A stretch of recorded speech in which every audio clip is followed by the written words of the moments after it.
இன்னைக்கு நம்மளுடைய சேனல்ல பார்க்கக்கூடிய பதிவானது ரொம்ப ரொம்ப முக்கியமான ஒரு பதிவு. இன்னைக்கு நம்ம எதை பத்தி பார்க்க இருக்கோம் அப்படின்னா, நீண்ட காலமாக ஒரு வேண்டுதலை பார்த்தீங்கன்னா முருகப்பெருமானிடம் வைத்துட்டு வந்துட்டு இருப்போம். அந்த ஒரு வேண்டுதலானது ரொம்ப காலமாகவே பார்த்தீங்கன்னா காலதாமதமாகி கொண்டே இருக்கும். அப்படிப்பட்டவர்கள் பார்த்தீங்கன்னா இந்த ஒரு பதிவை பார்த்து உங்களுடைய வேண்டுதல் நிறைவேறல அப்படின்னா இந்த பதிவை பார்த்து முருகப்பெருமானிடம் எப்படி வழிபாடுகளை செய்து கொள்ளணும், இந்த வழிபாடுகளின் மூலமாக பார்த்தீங்கன்னா உங்களுக்கு அந்த ஒரு வேண்டுதலானது தடை தாமதங்கள் எல்லாமே நீங்கி உங்களுக்கு அந்த ஒரு வேண்டுதலானது உடனே நிறைவேறும். இந்த வழிபாடுகளை எப்படி மேற்கொள்ளணும், அதை எந்த ஒரு பொருளை கொண்டு இந்த வழிபாடுகளை நம்ம செய்து கொள்ளணும், எந்த நேரங்களில் பார்த்தீங்கன்னா இந்த வழிபாடுகளை நம்ம செய்யணும் அப்படிங்கிற ஒரு முழுமையான ஒரு விவரத்தை தான் இந்த பதிவில் நம்ம இன்னைக்கு பார்க்க இருக்கோம். பதிவை தொடர்ந்து பாருங்க. இந்த வீடியோவை பார்க்குறவங்க பார்த்தீங்கன்னா உங்களுக்கு என்னென்ன பிரச்சனைகள் இருக்கோ அந்த பிரச்சனைகளை மனதார பார்த்தீங்கன்னா முருகப்பெருமானிடம் வைத்து உங்களுடைய வேண்டுதலை பார்த்தீங்கன்னா நிறைவேற்றி கொள்ளுங்கள்.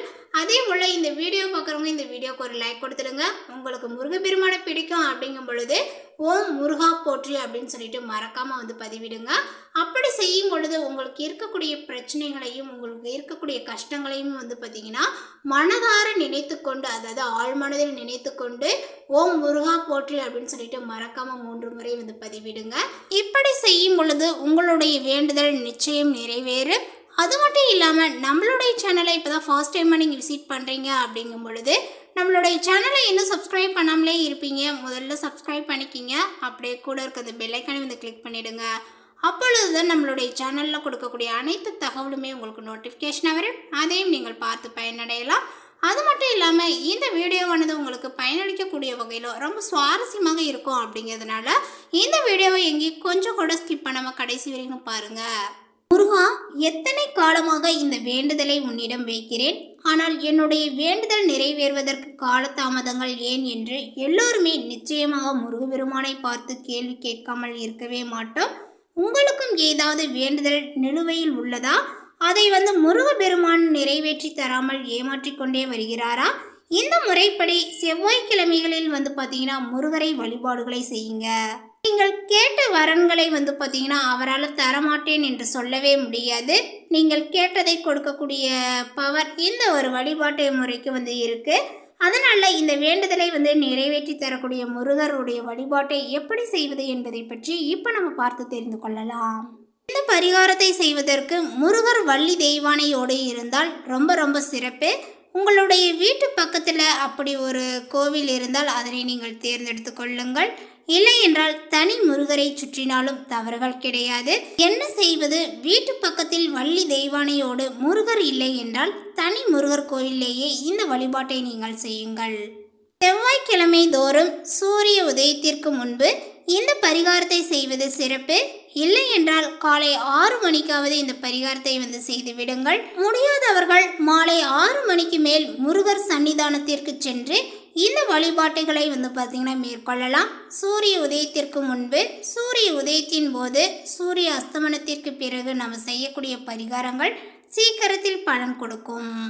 முருகனுக்கு செவ்வரளி பூ வாங்கி கொள்ளுங்கள். அந்த செவ்வரளி பூவை உங்களுடைய கையில் வைத்து கொள்ளுங்கள். ஏதாவது ஒரு வேண்டுதலை முருகரிடம் சொல்லுங்கள். முருகரை அடிப்பிரதர்சனம் செய்ய வேண்டும்.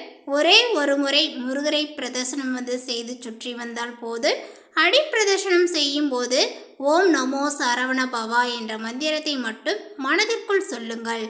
ஓம் நமோ சரவண பவா என்ற மந்திரத்தை மட்டும் மனதிற்குள் சொல்லுங்கள்.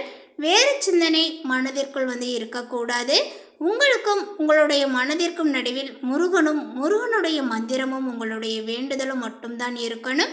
மனதை ஒருநிலைப்படுத்தி முருகரை அடிப்பிரதட்சணம் செய்து கொள்ளுங்கள். அதன் பிறகு உங்களுடைய கையில் இருக்கக்கூடிய அந்த செவ்வரளி பூக்களை முருகப்பெருமானுக்கு கொடுத்து சூட்ட சொல்லுங்கள். அவ்வளவுதான் இந்த வழிபாடு. வழிபாடுகளை பார்த்தீங்கன்னா 9 வாரங்கள் செவ்வாய்க்கிழமை இந்த வழிபாட்டை விடாமல் தொடர்ந்து செய்துவிட்டீர்கள் என்றால் உங்களுடைய வேண்டுதல் படித்துவிடும். உங்களுடைய வேண்டுதல் முருகப்பெருமானுடைய காதில் விழுந்துவிடும். இரண்டாவது பரிகாரம் ரொம்ப சுலபமாக இருக்கு. நம்மளும் எத்தனையோ முறை முருகப்பெருமானிடம் வேண்டுதலை வச்சுருக்கோம். இந்த செவ்வரளி மலர்களை வாங்கி கொடுத்துருக்கோம். ஆனால் நம்மளுடைய வேண்டுதல் நிறைவேறலை அப்படின்னு நினச்சிருப்பீங்க. ஆனால் இந்த மாதிரி நீங்கள் செய்திருக்க மாட்டீங்க. ஸோ அதனால் இந்த மாதிரி நீங்கள் உங்களுடைய வேண்டுதலை வந்து செய்து பாருங்கள். நிச்சயமாக உங்களுடைய வேண்டுதல் வந்து நிறைவேறும். அதே போல் வந்து பார்த்திங்கன்னா உங்களுடைய வேண்டுதல் நிறைவேறும் அப்படின்னா மட்டும்தான் 9 வாரங்கள் தொடர்ந்து உங்களால் வந்து செய்ய முடியும். இல்லை என்றால் இடையில் ஏதாவது தடைகள் வருவதற்கு கூட வாய்ப்புகள் உள்ளது.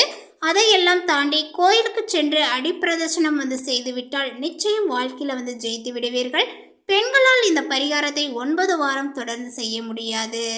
அவர்களுக்கு மாதவிடாய் நாட்கள் வரும்பொழுது மட்டும் அந்த ஒரு வாரத்தை நடுவில் தவிர்த்து விடுங்கள். மற்ற காரணத்திற்காக இடையே ஏதாவது ஒரு வாரங்கள் தவறவிட்டாலும் மீண்டும் முதலில் இருந்து நீங்கள் இந்த பரிகாரத்தை தொடங்க வேண்டும் என்பது ஒரு குறிப்பிடத்தக்க விஷயம்.